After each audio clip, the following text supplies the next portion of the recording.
नमस्कार दोस्तों, welcome to Shri sunset test series. Rajasthan के वन, पर्यावरण तथा जलवायु परिवर्तन विभाग द्वारा हाल ही में जारी की गई एक अधिसूचना के अनुसार राज्य में कितने वेटलैंड अवस्थित है।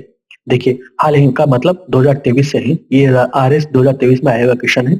तो उस समय वेटलैंडों की संख्या 44 थी। और चलिए इसकी व्याख्या देखते हैं उस समय क्या क्या हुआ था। राजस्थान टूरिज्म के अनुसार ये उस वहां से आर्टिकल उठाया हुआ है। और राजस्थान की आर्द्रभूमि में वेटलैंडों की संख्या, उनका संरक्षण राज्य सरकार के लिए महत्वपूर्ण है। हाल ही में वन, पर्यावरण और जलवायु परिवर्तन विभाग द्वारा 19 जिलों में कुल 44 आर्द्रभूमियों को अधिसूचित किया गया है, जिनमें से 12 जिले में सर्वाधिक 12 वेटलैंड शामिल किए गए हैं। 12 जिला आपको मालूम होगा, सरिया क्षेत्र, सरिया जो समुदाय है उनके लिए काफी फेमस है और काफी निम्न जनजातियों वाला समुदाय है। इसके अतिरिक्त राजस्थान वेटलैंड एटलस के अनुसार राज्य में 2.25 हेक्टेयर से बड़े क्षेत्रफल वाले 12,625 आर्द्रभूमि में मैप की गई है। और 2.25 हेक्टेयर से छोटे 34,123 वेटलैंड इनमें पहचाने गए। राजस्थान टूरिज्म के अनुसार आर्टिकल वहां से उठाया गया है। और इस आर्द्रभूमियों का संरक्षण और प्रबंधन राज्य की परिस्थिति और जैव विविधता के अत्यंत महत्वपूर्ण है। ये प्री और मेंस आपके दोनों में काम आएगा। इस प्रकार से लिखा जाता है। आर्द्रभूमियों के महत्व को देखते हुए राज्य सरकार ने इनके संरक्षण के लिए कई कदम उठाए हैं। इनके आर्द्रभूमि संरक्षण प्रबंधन अधिनियम 2019 के तहत 75 आर्द्रभूमियों को संरक्षण करने के लिए चयनित किया गया है लोकतेज के अनुसार। चलिए अगला क्वेश्चन देखते हैं। राजस्थान में artificial intelligence of things innovation hub की स्थापना कहाँ की गई है? कोटा, बीकानेर, जोधपुर, जयपुर या नहीं मालूम? देखिए उस समय 2023 ये दिसंबर में आया हुआ क्वेश्चन है। तो हाल ही का मतलब ये पूरे साल से है, मतलब जनवरी से नवंबर तक। जो नवंबर दिसंबर में जब भी पेपर हुआ है तो हाल ही का मतलब तभी माना जाता है। इसका सही आंसर जोधपुर है। और इसकी चलो व्याख्या देखते हैं आर्टिफिशियल इनोवेशन हब के बारे में। ये IIT जोधपुर और राजस्थान सरकार के संयुक्त प्रयास से स्थापित किया गया है। इसका उद्देश्य तकनीकों का विकास करना, नवाचार को बढ़ावा देना, सूक्ष्म और लघु उद्योग और उद्यमों को बढ़ावा देना अर्थात, और शिक्षकों छात्रों के बीच सहयोग को प्रोत्साहन देना, उद्योग 4.0, स्मार्ट सिटी, स्वास्थ्य सेवा, कृषि और अन्य क्षेत्रों में AIoT समाधानों का विकास इसका उद्देश्य है।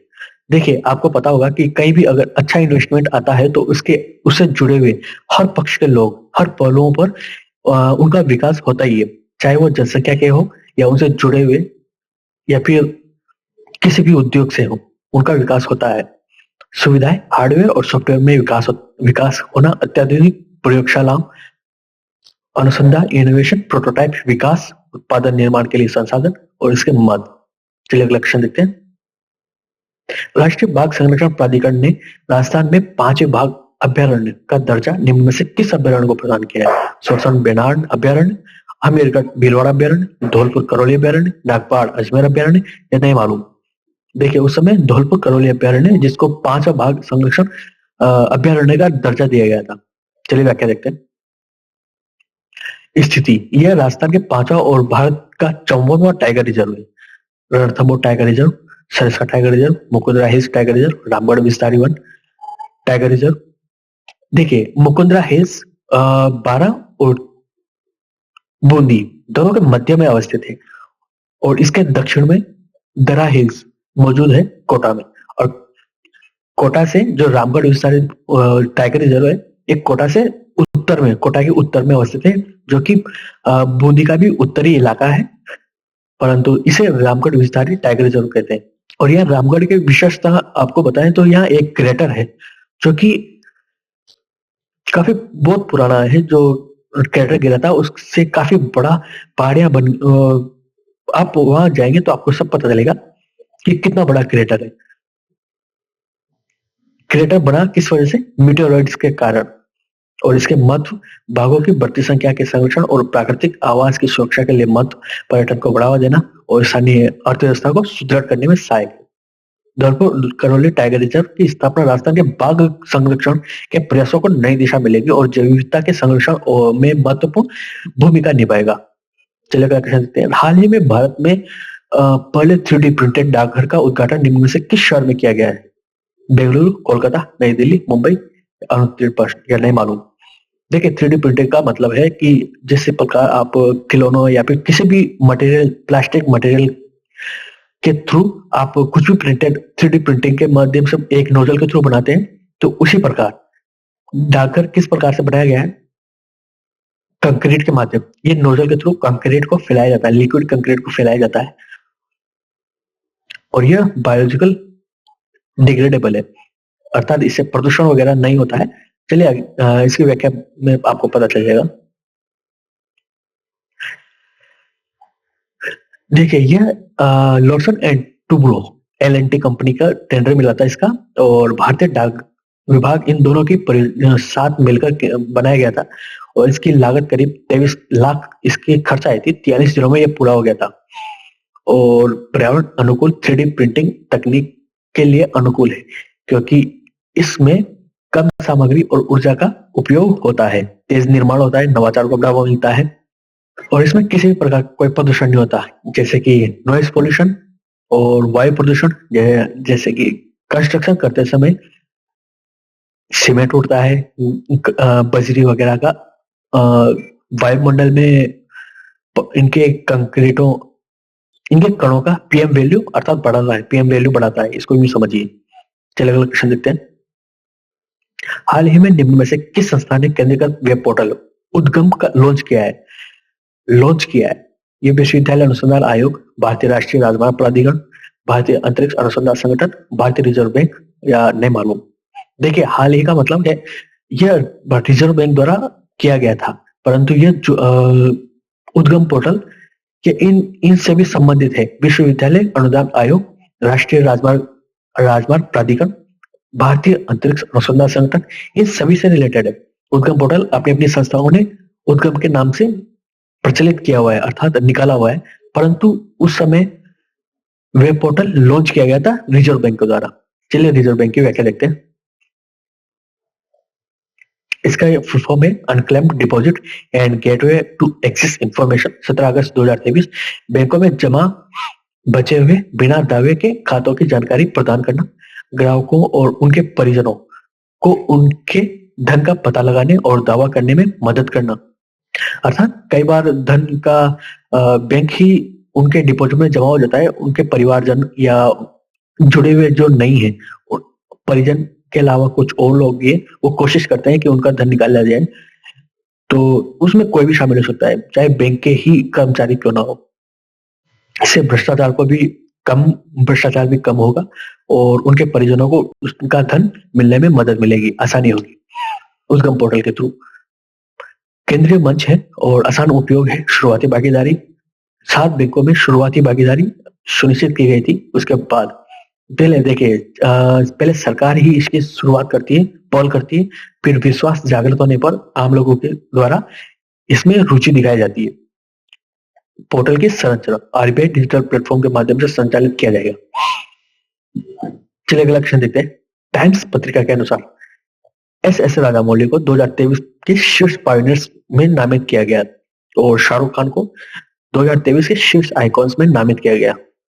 पहला कथन सही है या गलत है? दूसरा कथन, टाइम्स पत्रिका के 100 सबसे प्रभावशाली लोगों की सूची में 6 प्रमुख श्रेणियों में विभाजित किया गया। Leader, Titan, Pioneer, artist, icon और इनोवेटर। कौन सा सही है? पहला सही है, दूसरा सही है, दोनों सही है या दोनों गलत है? ये नहीं मालूम। देखिए इसका आंसर देखते हैं। ये दोनों कथन सही है। उस समय एस राजामौली को बाहुबली 1, बाहुबली 2, RRR के लिए दिया गया था ये शीर्ष आइकॉन्स के नाम से इसे नामित किया गया। और टाइम्स पत्रिका के अनुसार इस 6 भागों में बांटा गया है, leader, Titan, Pioneer, artist, icon और इनोवेटर। चलिए इसकी व्याख्या देखते हैं। एस राजामौली का पूरा नाम कोदुरी श्री राजामौली। 10 अक्टूबर 1973 चेन्नई तमिलनाडु में इनका जन्म हुआ था। और इनके बारे में जानकारी है बाहुबली 2015 और 17 part first part second, RRR 2022 के लिए इसे दिया गया था। और आपको पता होगा इसका नाटो नाटो जो सॉन्ग था उसके लिए ऑस्कर अवार्ड भी इसी को मिला था, वो भी RRR का ही सॉन्ग है। उपलब्धियां, राष्ट्रीय फिल्म पुरस्कार राजामौली को फिल्म बाहुबली 2 के लिए दिया गया था। चलिए अगला क्वेश्चन देखते हैं।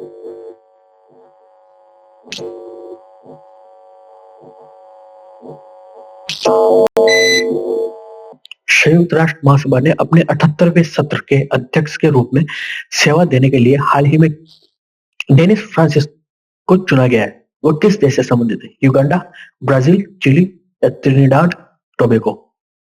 यार नहीं मालूम कौन सा इसका सही आंसर? देखिए त्रिनिडाद और टोबैगो इसका सही आंसर है। इसकी व्याख्या 78वें सत्र के अध्यक्ष के रूप में डेनिस फ्रांसिस को चुना गया है। इसका महत्वपूर्ण घटनाक्रम 2023 में हुआ और डेनिस फ्रांसिस को कार्यकाल 2023 से 2024 के निर्धारित किया गया। देखिए ये RS 2023 में आया हुआ क्वेश्चन है, तो किस प्रकार से क्वेश्चन आते हैं ये महत्वपूर्ण है, ना कि ये क्वेश्चन है वो क्वेश्चन है, नहीं। इसमें सभी प्रश्नों को लिया गया है। चुनाव की तिथि और प्रक्रिया 78वें सत्र के अध्यक्ष के रूप में 2023 में चुना गया था और उनका चयन सर्वसम्मति से हुआ और उन्होंने अध्यक्ष के रूप में अपना कार्यकाल की शुरुआत की। प्री और मेंस में किस प्रकार से लिखा जाता है वो भी इस व्याख्या से आपको पता चल जाएगा। डेनिस फ्रांसिस की पृष्ठभूमि क्या थी, वो किससे संबंधित थे, क्या थे, और महत्व, उद्देश्य, दिशा और निष्कर्ष। चलिए अगला क्वेश्चन देखते हैं। जुलाई 2023 में शिखर राजस्थान में भारत के प्रधानमंत्री ने यूरिया की एक नई किस्म को लॉन्च किया। यूरिया की इस नई किस्म का नाम क्या था? Urea silver, urea gold, urea platinum, urea diamond या नहीं मालूम? देखिए इसका सही आंसर यूरिया गोल्ड है और 2023 में यह यूरिया गोल्ड का परिचय, जो कि सल्फर कोटेड यूरिया होता है, इसका उद्घाटन 27 जुलाई 2023 को 1.25 लाख पीएम किसान समृद्धि केंद्रों को भी राष्ट्र को समर्पित किया गया था। विशेषताएं: सल्फर कोटेड यूरिया और उत्पादन में वृद्धि अधिक होती है और मिट्टी की गुणवत्ता में वृद्धि होती है और इसका लाभ फसल के उत्पादन में वृद्धि, मिट्टी की उर्वरता लंबे समय तक प्रभावी होता है। निष्कर्ष। चलिए अगला क्वेश्चन देखते हैं। आर्टिफिशियल इंटेलिजेंस के व्यवहारिक उपयोगों की पहचान के लिए AI for good global summit 2023 हाल ही में किस देश में आयोजित किया गया था? स्विट्जरलैंड, जापान, चीन, संयुक्त राज्य अमेरिका या नहीं मालूम? देखिए AI for good global summit 2023 जो कि स्विट्जरलैंड में आयोजित किया गया था। चलिए इसकी व्याख्या देखते हैं। AI गुड 2023 सम्मेलन का आयोजन स्विट्जरलैंड के जेनेवा में हुआ था। यह सम्मेलन संयुक्त राष्ट्र और ITU इंटरनेशनल टेलीकॉम यूनियन द्वारा किया गया था और AI के माध्यम से सामाजिक, आर्थिक, पर्यावरण समस्याओं का समाधान और प्रौद्योगिकी का विकास करना इसका मुख्य उद्देश्य था। इसके महत्वपूर्ण बिंदु: AI फॉर गुड 2023 का मुख्य उद्देश्य आर्टिफिशियल इंटेलिजेंस के व्यावहारिक उपयोग को किस प्रकार वैश्विक चुनौतियों के समाधान के लिए किया जा सकता है। यह सम्मेलन एक मंच प्रदान करता है जहां नीति निर्माताओं, वैज्ञानिकों, तकनीक विशेषज्ञों और सामाजिक कार्यकर्ताओं के बीच संवाद होता है।